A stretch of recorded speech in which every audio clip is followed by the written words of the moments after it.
Assalamualaikum warahmatullahi wabarakatuh. Di sini teman-teman saya akan menjelaskan mengenai apa itu bisnis proses dan kemudian ada 6 life cycle dalam bisnis proses manajemen, kemudian ada stakeholder dalam bisnis proses manajemen, kemudian ada uh, pedoman bisnis proses atau 7 namanya itu 7 PMG. Kemudian ada metode proses discovery. Kemudian pertama tuh ada bisnis proses itu merupakan sekumpulan hubungan kejadian, habis itu aktivitas dan keputusan yang melibatkan yang beranggotakan beberapa aktor. Kemudian ada 6 life cycle. 6 life cycle yang sini yang pertama itu ada proses identifikasi atau proses identification atau identifikasi proses. Proses identifikasi ini dia bertugas untuk mencari, dia merupakan proses untuk mencari, menemukan suatu proses di dalam perusahaan yang ingin diperbaiki bisnis prosesnya. Dia mencari sebuah titik di mana untuk memperbaiki bisnis prosesnya. Kemudian yang kedua tuh ada proses discovery.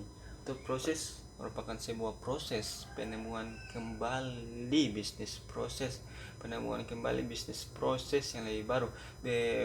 Dalam proses ini menghasilkan sebuah model, yaitu model as is. Kemudian selanjutnya ada proses analisis. Proses analisis adalah merupakan sebuah proses yang mencari, yang menemukan kelemahan, kemudian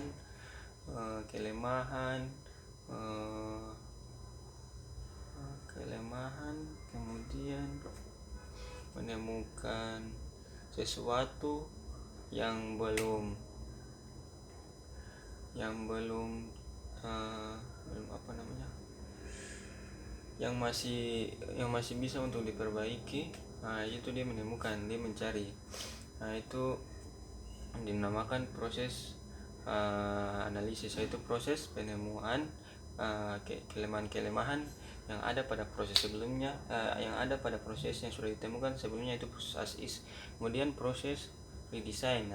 Proses redesign adalah proses untuk membangun kembali, mendesain kembali bisnis proses yang karena bisnis proses yang telah dianalisis sebelumnya, memperbaiki kesalahan, kemudian membangun bisnis proses baru, membuat bisnis proses baru, yaitu bisnis proses to be.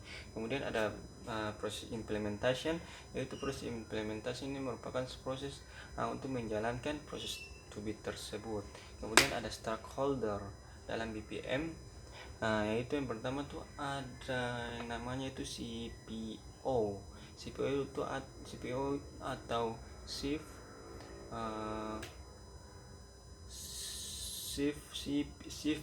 Program Officer. Itu tugasnya untuk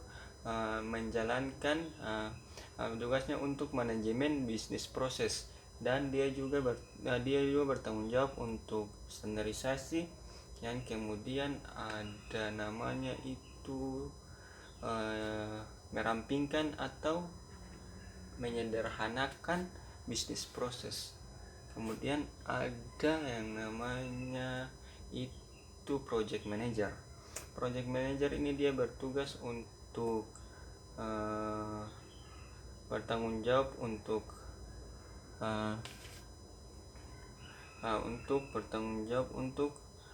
komunikasi antar anggota tim, dan satu lagi itu ada pemantauan kemajuan dan risiko manajemen. Kemudian yang ketiga itu ada pemilik proses. Pemilik proses ini dia bertanggung jawab untuk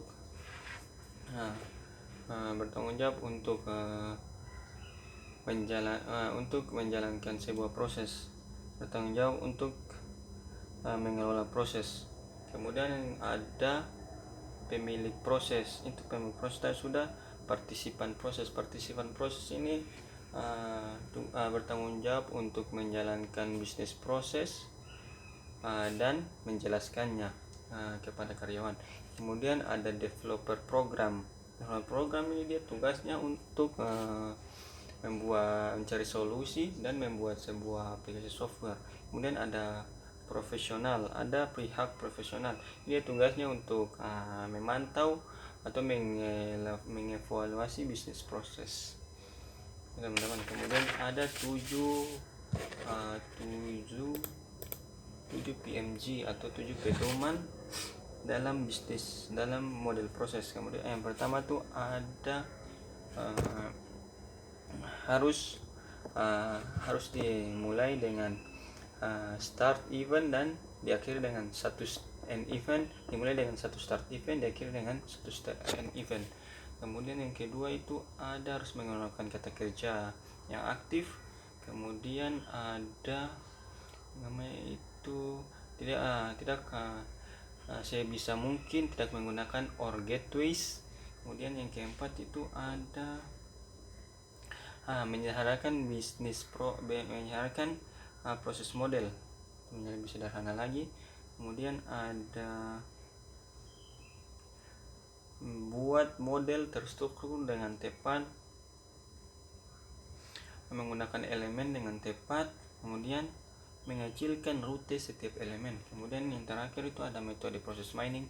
Yang pertama itu ada tujuan organisasi, yang kedua itu ada proses mining, kemudian yang ketiga itu ada stakeholder, kemudian yang keempat itu ada value chain, kemudian yang kelima itu ada work analysis. Sekian apa yang saya sampaikan. Assalamualaikum warahmatullahi wabarakatuh.